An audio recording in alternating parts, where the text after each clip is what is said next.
আসসালামু আলাইকুম রহমতুল্লাহ। প্রিয় দর্শক, আপনারা সবাই কেমন আছেন? আশা করি আপনারা সবাই ভালো আছেন।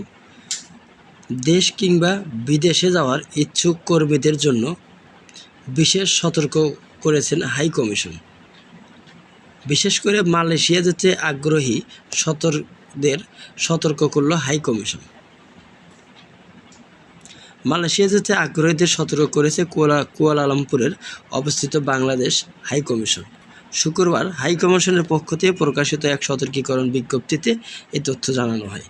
বিজ্ঞপ্তিতে আরও বলা হয়েছে, একটি সংঘবদ্ধ প্রতারক চক্র মালয়েশিয়া সহ সাবাহ প্রদেশে কর্মী প্রেরণের কথা বলে গমনেচ্ছু বাংলাদেশিদের কাছ থেকে পাসপোর্ট ও নগদ অর্থ গ্রহণ করছে, এমন তথ্য হাইকমিশনের নজরে এসেছে।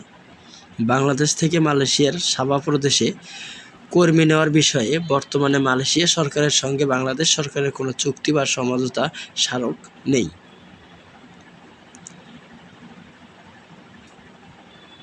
এছাড়া সাবাহ প্রদেশের কর্তৃপক্ষ থেকেও বাংলাদেশে কর্মী নিয়োগের সিদ্ধান্ত এখনও পাওয়া যায়নি।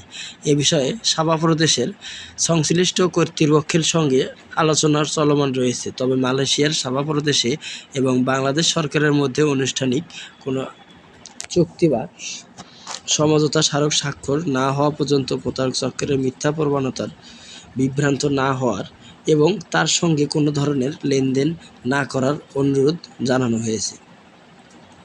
সাবাহ প্রদেশের কর্তৃপক্ষ যদি বাংলাদেশি কর্মী নিয়োগের অনুমতি দেয়, তবে তা বাংলাদেশ হাই কমিশন কুয়ালালামপুর ওয়েবসাইটের মাধ্যমে সবাইকে অবহিত করা হবে।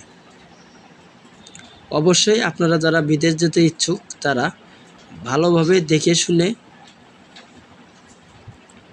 যাবেন, কারণ আপনাদের টাকা কষ্টের, এটি নিয়ে আপনারা যে কারো কাছে টাকা দিয়ে বিভ্রান্তি সৃষ্টি হবেন না। ভিউয়ার্স, আপনারা যদি আমাদের চ্যানেলটিতে নতুন হয়ে থাকেন তাহলে অবশ্যই চ্যানেলটিতে সাবস্ক্রাইব করে বেল বাটন অন করে রাখুন, যাতে সবার আগে সবসময় আপনাদের মাঝে খবর পৌঁছাইতে পারি। আজকের মতো এই পর্যন্তই থাকছে। আসসালামু আলাইকুম।